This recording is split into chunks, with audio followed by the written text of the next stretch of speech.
Hello students, BCom third year money and financial system. कल मैंने आपको मुद्रा के कार्यों के बारे में बताया था। आज उसी में मैं आपको मुद्रा के आकस्मिक कार्यों के बारे में बता रही हूँ। प्रोफेसर किल्ले ने मुद्रा के कार्यों का वर्णन करते हुए कहा था कि जैसे जैसे देश का आर्थिक विकास होता जाता है वैसे वैसे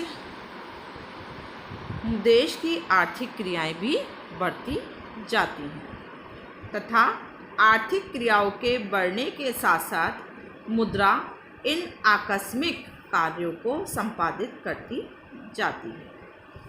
मुद्रा के आकस्मिक कार्य बहुत सारे हैं, जिनमें से कुछ मैं आपको बता रही हूँ। जैसे फर्स्ट, साख का आधार यानी बेसिस ऑफ क्रेडिट।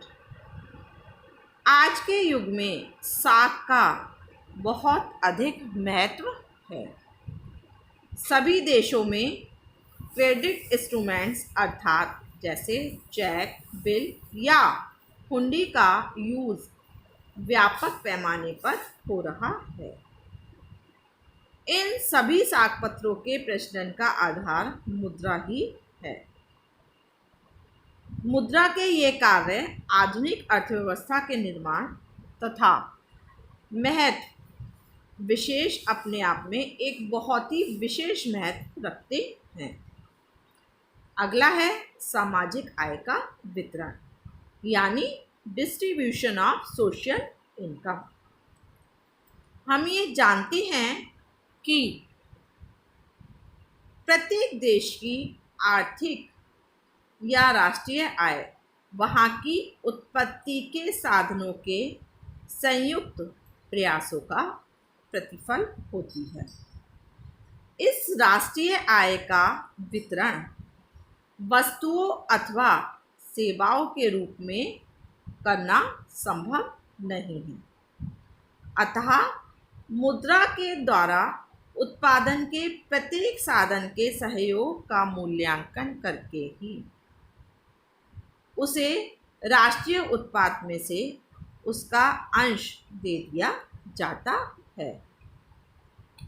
अगला है आपका पूंजी को समान रूप प्रदान करना यानी imparting of a general form to the capital।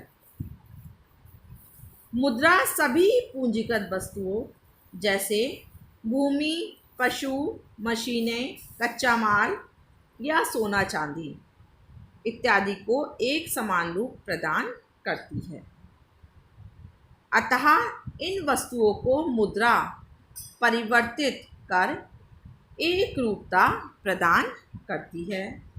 इस प्रकार की मुद्रा पूंजीगत वस्तुओं को समरूप, तरलता तथा गतिशीलता प्रदान करती है। अगला है आपका विभिन्न मदों पर व्यय से समसीमांत उपयोगिता की प्राप्ति यानी equalisation of marginal utility in expenditure. उपभोक्ता अधिकतम संतुष्टि प्राप्त करने के उद्देश्य से मुद्रा को भिन्न भिन्न मदों पर इस प्रकार व्यय करता है कि सभी मदों से प्राप्त सीमांत उपयोगिताएं समान हो जाएं, या ये कहना चाहिए कि मुद्रा इस कार्य में सहायता प्रदान करती है क्योंकि मुद्रा द्वारा उपयोगिता को पूर्ण रूप से मापा जा सकता है। एक लास्ट में इसके अन्य कार्य यानी अदर फंक्शंस बताने जा रहे हैं। निर्णय वाहक यानी बियरर ऑफ ऑप्शन।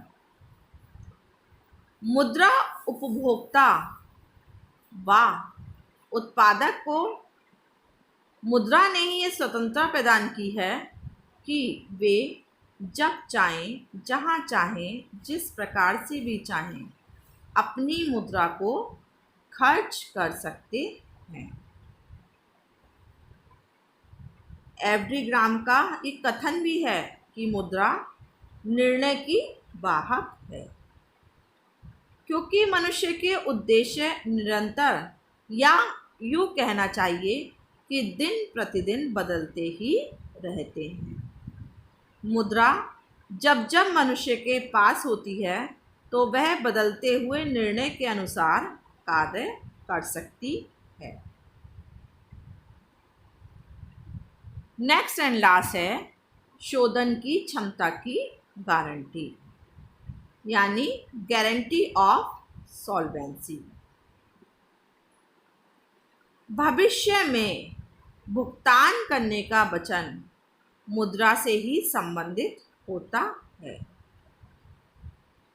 प्रोफेसर ने कहा भी है कि किसी व्यक्ति अथवा संस्था के पास तरल मुद्रा उसकी भुगतान अथवा शोधन क्षमता की गारंटी समझी जा सकती है।